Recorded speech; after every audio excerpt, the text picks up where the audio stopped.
bu tip kişilərlə münasibət qurmaq qəti olmaz və hətta təhlükəli ola bilər.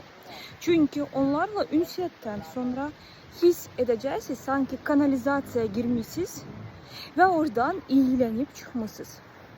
Və bu travmanı təmizləmək üçün sizə həm vaxt lazım olacaq, həm pul lazım olacaq, həm düzgün peşəkar, psixoloq, reabilitolog lazım olacaq. Bundan daha çox, əgər siz onlarla cinsi münasibətə girsəz, ondan sonra mütləq lazım olacaq enerji bağların kəsilməsi və enerji təmizləməsi. Çünki onların enerjisi, onların aurası, onların karması çox və çox ağırdır qızlar. Bu kişilər haqqında mən YouTube kanalımda danışdım. Keçid edirsiniz Marcina ilə baş-başa kanalına və sonuncu videonu izləyin.